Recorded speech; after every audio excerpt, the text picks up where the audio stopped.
मज़ेदार सी जलफ्रेज़ी कैसे बनाई जाती है आप देखिएगा ये वीडियो शुरू से आखिर तक। और अगर चैनल पे नए हैं तो ये काम कर लें। अस्सलामुअलैकुम, कैसे हैं आप सब। तो उम्मीद है कि सब अच्छे और खैरियत से होंगे हमेशा की तरह। आज मैं बहुत ज़बरदस्त रेसिपी लेकर आई हूँ जलफ्रेज़ी की। इसको देखने के लिए पहले चैनल को सब्सक्राइब, लाइक और शेयर कर लीजिए। बोनलेस चिकन अगर ना भी हो तब भी आप हड्डी वाली चिकन के साथ भी इसको बना सकते हैं। वैसे इसके अंदर ब्रेस्ट पीस के जूलियन कटिंग डलती है। यहाँ पर मेरे पास तमाम इंग्रेडिएंट्स हैं जो मैं आपको बताती चलूँ।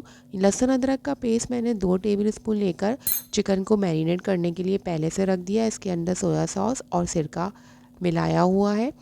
यहाँ पर हम पैन ले लेंगे और पैन में सारी क्यूब्स में कटी हुई सब्जियां हैं, जिसमें प्याज है, शिमला शिमला मिर्च और टमाटर। इनको हमने क्यूब्स में काटा है और हरी मिर्च को बीच में से काट के बीज निकाल लिए हैं।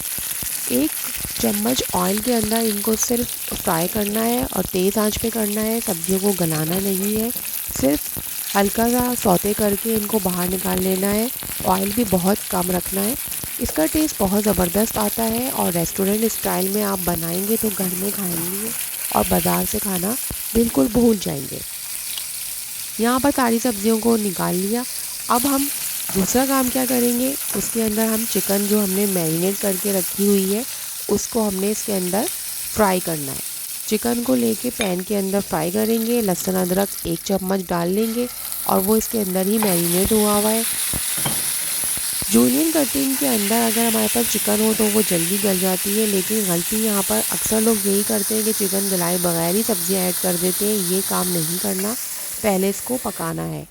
ढककर पकाने के बाद चिकन वाइट कलर की हो जाएगी। इसके बाद तमाम मसाले जो हैं, जिसमें पिसी हुई मिर्च है और लहसुन अदरक है पाउडर की शक्ल में, और हल्दी है और धनिया है और चाट मसाला भी डाला है, चिकन पाउडर भी डाला है और ये पेस्ट है टमाटर का और प्याज का। इसकी प्यूरी बना के आप ऐड कर सकते हैं और चाहें तो आप केचप भी डाल सकते हैं। यहाँ पर पकने के बाद मैंने 2 से 3 चम्मच दही के डाले हैं सिर्फ ग्रेवी बनाने के लिए। इसको फिर दोबारा पकाएंगे थोड़ी देर के लिए। दूसरी साइड पर मैं चावल बॉईल कर रही हूँ, क्योंकि ये रोटी के साथ भी खा सकते हैं और चावल के साथ भी और फ्राइड राइस के साथ भी, लेकिन हमारे यहाँ ज़्यादातर ये बॉयल्ड राइस के साथ ही खाई जाती है और बहुत मज़े की लगती है। वैसे तो ये साउथ इंडियन डिश है, लेकिन आप इसको किसी भी तरीके से खा सकते हैं। यहाँ पर ये पकने लगी है और तेल अलग हो रहा है। इसकी ग्रेवी आप डिपेंड करता है ज़्यादा रखें या कम। वैसे तो ये ड्राई होती है, लेकिन चावलों से खाने के लिए थोड़ा सा इसको आप ग्रेवी को ज़्यादा रख लें। केचप मैंने थोड़ा सा इसका टेस्ट इन्हेंस करने के लिए डाला है, इससे खट्टा मीठा टेस्ट आएगा और बहुत मज़े की बनेगी। मैंने इसको और ड्राई कर लिया था और ड्राई होने के बाद अब क्या करना है, ये सारी सब्जियां जो हमने फ्राई करके रखी थी इनको इसमें आखिर में बिल्कुल ऐड कर देना है और इसका चूल्हा बंद कर देना है। बस ये इतनी जल्दी ही तैयार हो जाता है झटपट। अब पाकिस्तानी टच देने के लिए इसके ऊपर हमने अदरक और हरा धनिया और कटी हुई हरी मिर्चें डाल दी हैं, जिससे इसका टेस्ट और अच्छा है। इसको बनाने के 2-3 तरीके होते हैं। एक तो ये होता है कि इसके अंदर आमलेट बना के भी मिलाया जाता है, और दूसरा तरीका ये है कि आप इसको बहुत ज़्यादा ड्राई कर लें।